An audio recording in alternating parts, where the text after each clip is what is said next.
लो फिर संभालो गुब्बारे फोड़ने वाली बंदूक।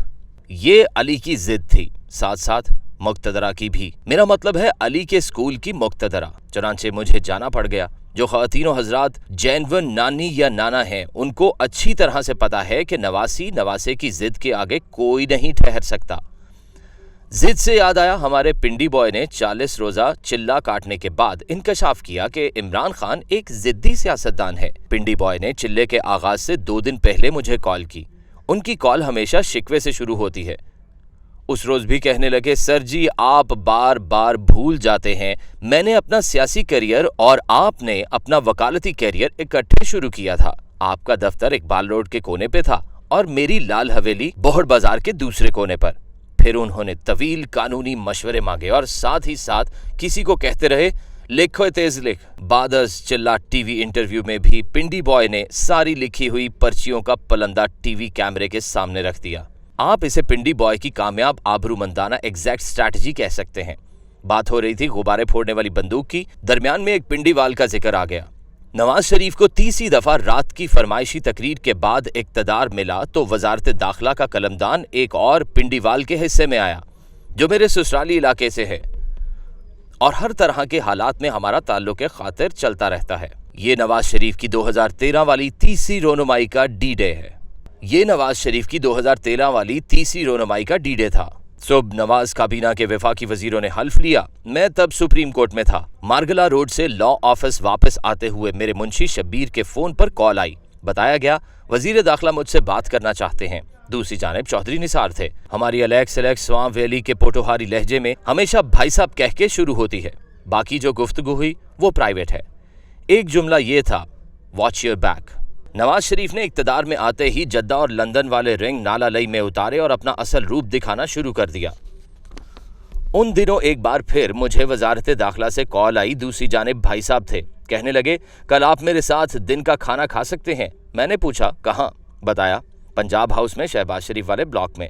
हमने जोरदार कहका लगाया, जिस पर चौधरी निसार अली खान ने कहा, 1 on 1।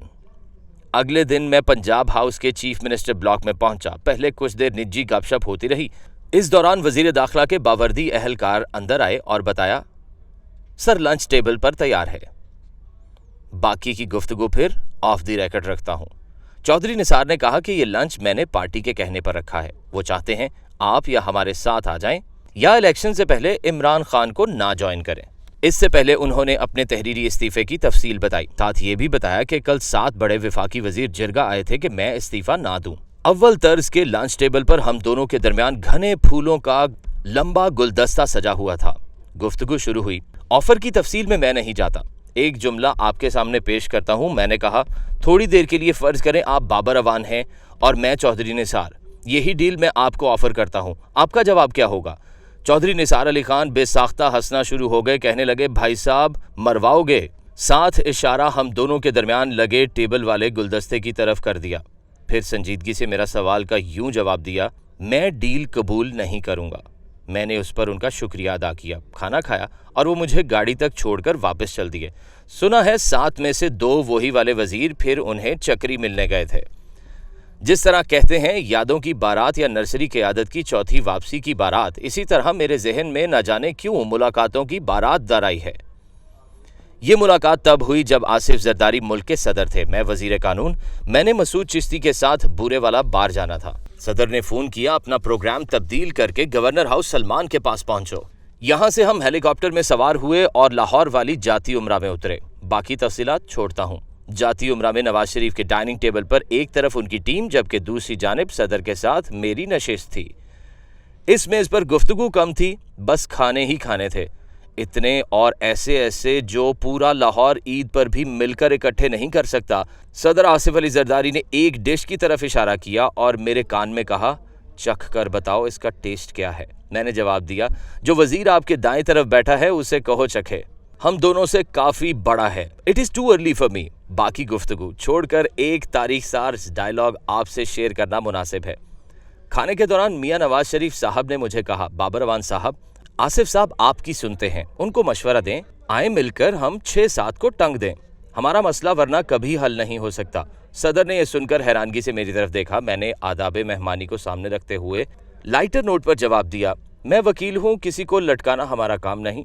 तीसरी बारी पर नवाज शरीफ की विश लिस्ट में से एक उन्होंने टांगने की पूरी कोशिश की, मगर टांगना ना टांगना कुदरत का खेल है, सियासत का नहीं। अगले रोज मईशत और सियासत के गुब्बारे फोड़ने वाली बंदूक की छठी लॉन्चिंग हुई। एजेके, जीबी, 3 सूबों और मरकज की सरकारों ने रेड कारपेट पर उसे बजूका बनाने की सर तोड़ कोशिश की। पंजाब के लोगों को 1984 से लेकर 2023 के 16 माह तक ज़बानी याद हैं, वैसे ही जैसे नवाज शरीफ के सियासी मौजूद व मुर्शद के रेफरेंडम पर हबीब जालिब का ये शेर याद है। कुछ मायूस से चेहरे थे, सच्चाई का मातम था, शहर में हू का आलम था, जिन था या रेफरेंडम था।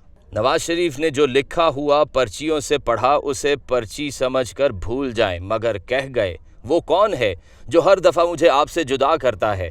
कुछ जख्म ऐसे गहरे होते हैं जिन्हें वक्ती तौर पर परे रखा जा सकता है, भूले नहीं जा सकते। नवाज शरीफ का पहला जलसा मुशर्रफ के आखिरी जलसे जैसा था, जो शाहराह दस्तूर पर डी चौक में हुआ। सवाल यह है कि नवाज शरीफ ने 90 दिन में इलेक्शन का आईनी मुतालबा क्यों नहीं किया, मईशत की बहाली का रोड मैप क्यों भूले।